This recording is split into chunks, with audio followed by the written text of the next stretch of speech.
Hey, everybody, welcome back.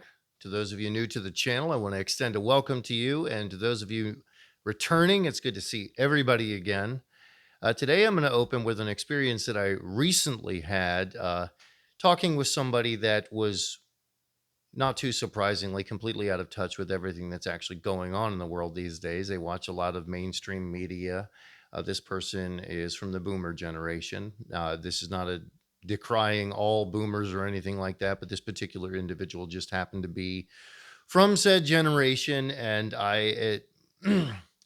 the exchange was very, very interesting. They were aware of many facts, but in denial of many things. And it all started with some questions about I was explaining to them about my off-grid cabin that I basically have, and running everything off solar power and what I was doing, and they couldn't completely grasp or understand. They didn't realize somehow that the cost of living has completely spiraled out of control for pretty much everybody at this point on. And I would say, going back and, for my money, I'd say going back 8 to 10 years, not just back to 2020, about 6 years ago. But for my money, I would say going back that far, maybe even a little bit further. And obviously, things changed pretty significantly for those of us that were paying attention around 2008. But the housing prices obviously skyrocketed.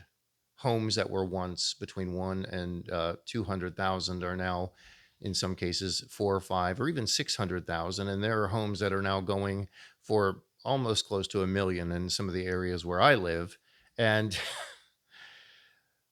what's amazing to me is this person was somewhat aware of it, but at the same time, still maintaining this rather insane, rather nuts mentality. Well, if people would just save their money and budget correctly. And I'm like, you do realize nobody's making any more money. Nobody's pay went up to compensate for all of this. It just simply costs way too much money for them to be able to live, and they don't make enough money to be able to compensate for that. So simply not buying Starbucks on any given day is not going to compensate for the exponential increase in housing cost that none of their generation or the generations prior had ever really seen anything like at all. And he really couldn't seem to wrap his head around it at first. And then I began to explain, I'm like, look at everything. The cost of utilities gone up exponentially for many people. The cost of just vehicles and keeping one on the road gone up exponentially. The cost of food, we can go into groceries, gone up exponentially. Whereas most people's pay has stayed relatively close to the same, gone up maybe a little bit. And I'm like, the math ain't mathin'.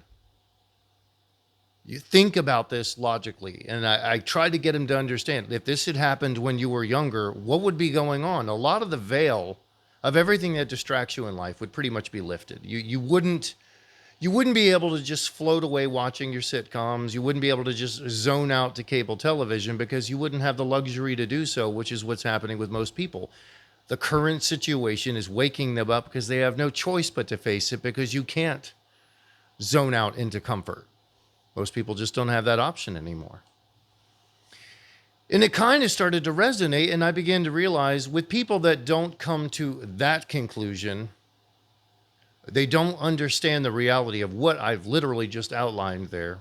They're never going to understand the importance of what just happened with the Epstein files. They're not going to understand the importance of most of the military operations, present day and probably going back into history, probably all of them, false flags. There's real concern about all of this. And you have to really start to question your history. You have to start questioning what gets presented to us as history. What parts are missing? What parts are outright lies? I mean, if you take a look at everything that's happened that's been revealed recently, and let's just use the Epstein files as an example. How long had that been going on? That was the genesis of all of that goes back 30, 40 years. I mean, it goes back a ways for the foundation of all of this to happen. So for most of us, Gen X up into more current generations, this has been happening most of our lives, if not our whole lives, behind the scenes, with nobody really calling it out or noticing. And there was a lot of people that were in on it and knew about it. And they allowed it to happen. They became part of it. They didn't fight back. And many other people that came up through the system that capitalized on things that have to some degree involvement in it. I mean, you've got to at least suspect or know on some level that people that are in the higher echelons of BlackRock, State Street, and Vanguard, they have their tendrils, their tentacles in all of this stuff too. And they're the ones that are the driving force behind all the private equity buying up all the land. They're the ones that are the driving force behind buying up electrical companies and things that should be separated from being able to be bought up just for the public interest. Now, I realize that's kind of a dreamy-eyed view of the world to hope that that could ever, stay that way. But it's the realization that all the dominoes are falling in a row. And there's a reason why they're all falling in a row. There's a reason why it is happening the way that it's happening. And we have to understand that. We have to come to terms with and understand that's what's going on here. And so many people can't. They can't understand. They don't want to understand quite what's going on with all of that. They prefer to live in the dark. They actually almost get angry to a certain point. And that kind of brings about my point of what I'm talking about today. The people that are delusional about this, they are removed from it. They zone out watching basically old shows and drifting along because things are comfortable for them at the moment, because it's easier to do that than face the reality that much of the rest of us are being forced to face. We don't have the option to completely opt out of it. And I think that's part of the wake-up call. We have to face it because there is no option to opt out. It's in your face every day. And for many of us, and this is somewhat of a prediction I've made before, but see if it holds water. See if it holds water for all of you. Every single month, we're presented with a new big news story, a new distraction, a new thing for somebody to either protest or something for everybody to be outraged over, or a direction for everybody to be pointed into. Every month, almost like clockwork, give it a week or two here and there, but pretty much on a very regular basis and close to that time period, we get hit with something every month. And just go back a little period of time and you begin to notice. I mean, you've got the fires in LA. If you go back a little further, those drones that were flying all over the place on the East Coast that just kind of went away. Didn't take very long. It was a month and a half, and then gone.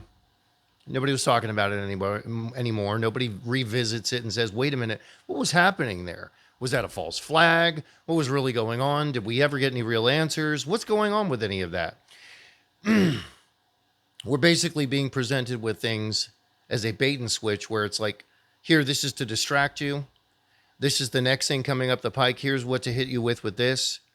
Don't pay attention to what's going on and or get emotionally charged up by it. And now we're going to pull it away and hit you with something else. And I, for one, simply push a lot of that aside. Try to glean out what's really going on and say, okay, quality of life still sucks. None of that's going to get any better. And ladies and gentlemen, everybody watching, let's face the reality. Housing prices are never going back down. Price of utilities is never going back down. The cars aren't really going to get more affordable. And groceries are really never going to go back to the way they were. Our lives are never really going back to the way they were. And if we embrace that truth and begin to face, okay, what can we do? Can some of us form coalitions to try and create simpler housing so we can cut our costs and cut corners on it to be able to survive? I realize that's not an out and out revolution, but you have to start somewhere.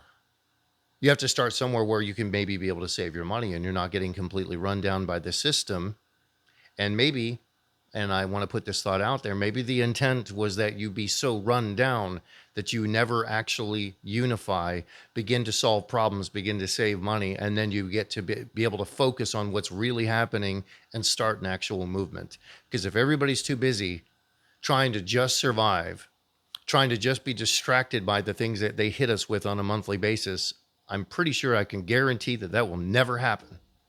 So, anyways,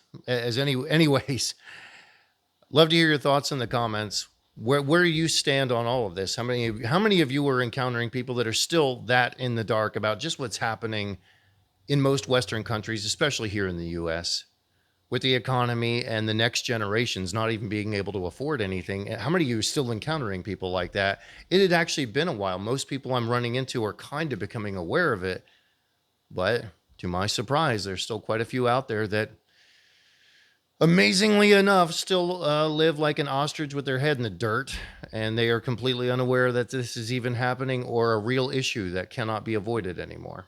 So I would love to hear your thoughts on this. Please feel to drop them in the comments below.